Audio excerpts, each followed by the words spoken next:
Cette étape pour réussir dans les services en ligne et l'étape 4, ça va être de mettre en place une séquence de mails.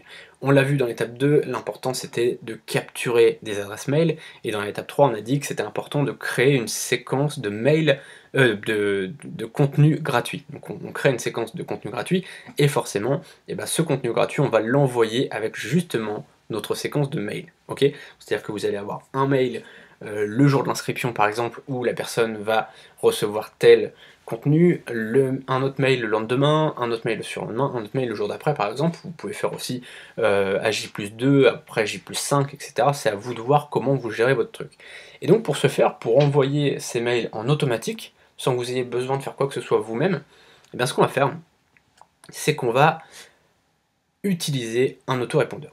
Peut-être que vous en utilisez un déjà, si vous êtes un peu dans le blogging, etc., puisque c'est plutôt un outil qu'on utilise, c'est quand on fait de l'affiliation, quand on fait de la vente de formation en ligne, mais un peu moins quand on vend des services. C'est-à-dire que même, voilà, la plupart des gens qui vendent des services en ligne n'utilisent pas un autorépondeur, et c'est bien dommage, parce que c'est un outil qui est incroyable.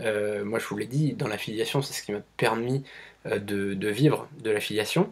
Dans les formations en ligne, c'est ce qui me permet de vendre une formation avant même de la créer.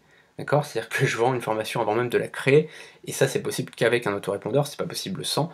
Euh, c'est possible, voilà, de faire des ventes sans avoir finalement prévu à l'avance d'en faire. Imaginons, voilà, par exemple, vous avez une note de, enfin, pour les impôts par exemple, ou une facture qui tombe, vous dites merde, je vais être à découvert ce mois-ci par exemple. Bon bah voilà, vous pouvez très bien faire un nouveau service, envoyer un mail à vos abonnés, d'accord, et vous allez faire des ventes instantanément. Imaginons, voilà, vous avez juste une mailing list de 400-500 personnes, c'est déjà la base, c'est vraiment pas beaucoup, hein, 400-500 personnes. Et bah vous avez juste à envoyer un petit mail, vous allez faire des ventes, et vous allez du coup payer largement votre facture. Donc ça c'est vraiment important à comprendre, c'est qu'il n'y a pas besoin d'avoir une grosse mailing list. Dès le départ, en fait, en ayant quelques dizaines, quelques centaines d'abonnés, vous pouvez déjà faire des ventes, d'accord. Et il y a deux façons de voir les choses par rapport à l'autorépondeur. Vous avez d'un côté les mails manuels, comme là je le disais, par exemple, vous avez besoin d'argent aujourd'hui, et ben, tout simplement vous envoyez un mail aujourd'hui à tous vos abonnés, d'accord. Imaginons, je sais pas, vous allez à Disneyland ce week-end, et du coup, bon bah là vous avez besoin un petit peu d'argent pour pouvoir profiter, pour pouvoir faire le plein d'essence, pour pouvoir aller au resto le midi, etc. Bon voilà, vous allez envoyer un mail en disant voilà, je fais une promo aujourd'hui jusqu'à minuit, donc je fais une promo, profitez-en, etc.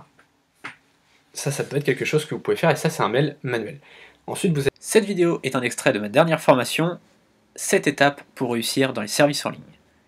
Le lien pour accéder à toute la formation est juste en dessous. A tout de suite.